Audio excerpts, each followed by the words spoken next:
छलका है नहीं को तोहरे जरूर। जानू I love you तेरे मुँह में हूर दे आगे से बात हम तो लड़की पटावल छोड़ दे जब से छोड़ के उठा के ले लो हे राजा जी फुसला के ले लो हे राजा जी कोमर में कोमर तू तो डइला कोमर हमार मुचो कइला। मैडम बतला दो हमके करेलू मेंटेन कैसा 36 के उम्र में तो हर गाल टमाटर जैसा।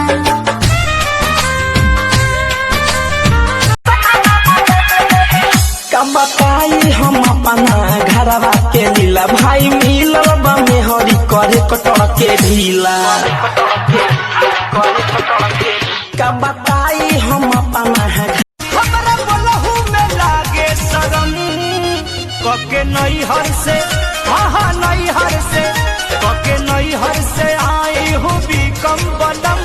बेलनवा ना धरब चलव निकलम।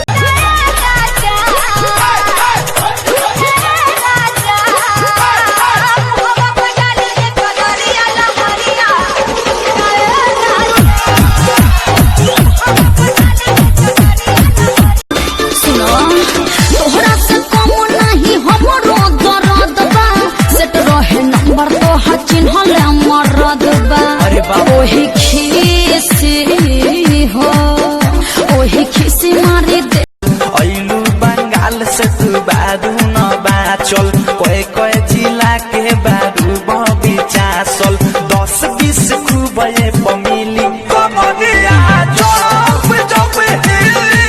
कमरिया जब जब हिली अइलू लेला हमरा के अखबारी में बस पई राजा जी जतने सतगावत में मस्ती मजा उठाई राजा जी चाहे मचानी पर लेला सुनो अपना लो भर के कुछ न किया बेलो खाली बातें करे में अझुरा बेलो इहे सोचे लो मन खेला कब होई सोइया सोनावा कैसी करिया दिल्ली शहर से लइहा ए राजा सोनावा कैसी करिया दिल्ली शहर से नंबर याद पड़ले बा सुनो न फोनवे कारण ये यार फोनवे कारण ये यार भतार बड़